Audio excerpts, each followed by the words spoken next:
Greetings, everyone.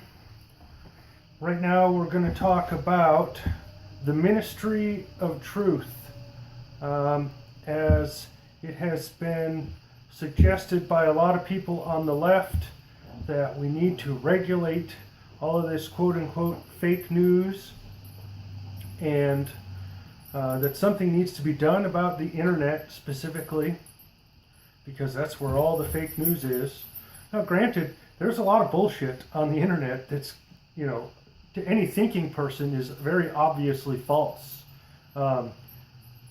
Just take your pick from, crazy off-the-wall UFO stuff to, some of the more crazy conspiracies about governments and reptilians and, you name it. Somebody out there has come up with a crazy story to get attention or sell t-shirts or whatever it might be. And really that's to me, that becomes infotainment. It's not so much of a problem, even if there's no real info in it. So most recently you have this former chairwoman of the Federal Election Commission, Ann Ravel, speaking at Berkeley and demanding that we need to do something to regulate the fake news on the internet as it pertains to political campaigns specifically. And really what this is again, the call from the left to expand the ministry of truth. And you might say to yourself, well, we don't have a ministry of truth. And it hasn't been manifested in just one federal organization or any one organization, but it does exist in all of the different agencies that regulate the legacy media.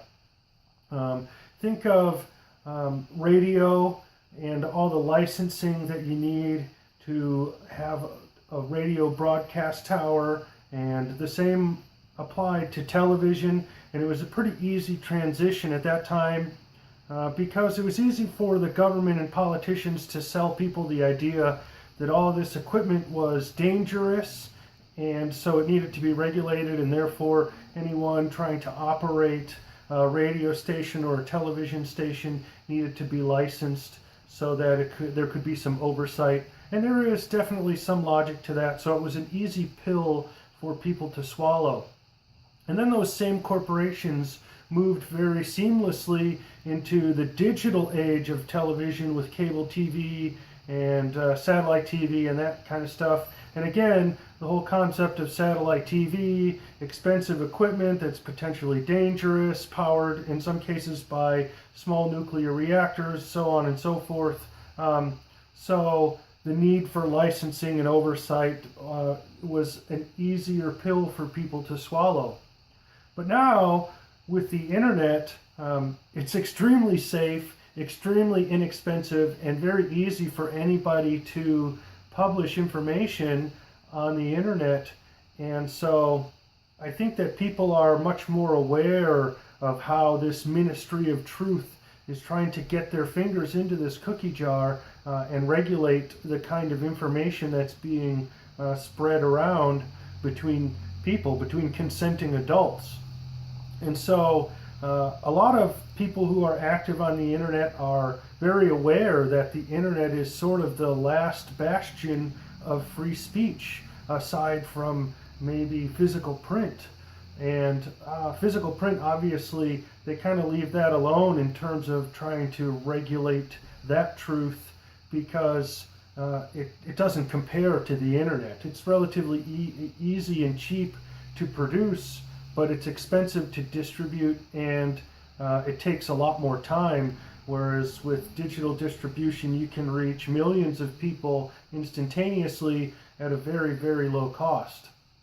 And so this is a huge threat to the establishment that wants to control the propaganda, that wants to control all of the propaganda and direct the propaganda towards their end.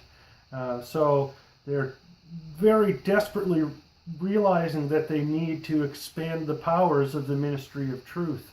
And this is, evident in the way their operatives go and speak like this Ann Ravel, calling for regulations on the internet regarding how people talk about political candidates. I honestly think that because people are rather aware of the internet being somewhat of the last bastion of free speech, that this isn't going to be an easy task for them to accomplish. But we have to remember that the establishment, the status quo establishment, still controls a lot of the wealth, and so that brings a lot of power to their side of the table and a lot of accessibility to the means of accomplishing their goals.